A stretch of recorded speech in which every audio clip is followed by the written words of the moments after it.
How do we know anything?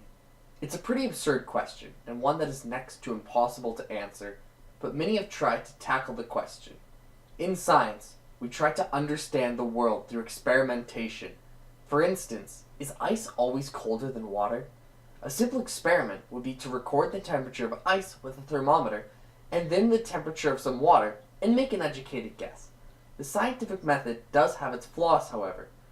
I went outside and used a real sample of water and snow as ice in order to actually see if water is warmer than ice.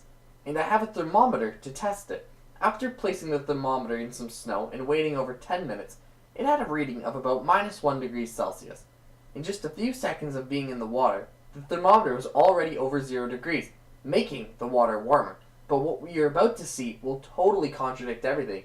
This water had been in the -20 degrees Celsius deep freeze for about 2.5 hours and is still water, but after banging it, it instantly freezes, meaning that it was below freezing. So what gives, and how do we fix this? Math is the answer. Well, maybe not for that problem right now, but math has a way. In math, there's no evidence gathering, although it may help sometimes to get a feel for a problem, but unless you've checked everything you can possibly check, then you have not concluded anything.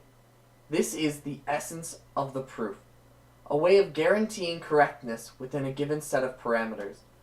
As an example, suppose we wanted to know if there is a final prime number. Oh, and a prime number is a number that can only be divided by 1 in itself, like 7 for instance. Without proving it, once the gap became large enough, a scientist may conclude that there is a final prime number, but they have not checked every number. Mathematicians cannot check every single number, but instead work with the framework at hand to generalize every number and then check this generalization. Without proofs, math could not have the certainty that it does. Given this, it is a shame that many students refuse to even attempt to prove any statement. I hope that I can change this, however, by demonstrating the great lengths that students can go if they are pushed into learning math by proof in this video series aimed at high school students. Too often do students get confused with the answer to the problem and the reason why they are answering it.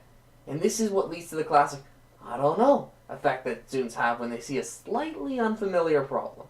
I believe that students can be pushed into fun and exciting grounds with proofs, where math becomes more like a game than it does a class. The personal challenges are fun, fulfilling, and educational all at once.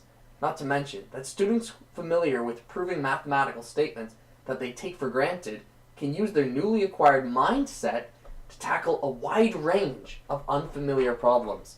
With the importance of why we should learn to prove things out of the way, the next video is free to get on to actual methods of proof, and soon enough, you'll be doing all kinds of math that you never thought you could.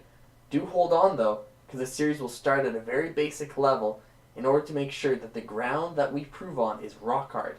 Not too basic that we're figuring out the meaning of life though. See you in a bit when I get back with basic proof mechanisms.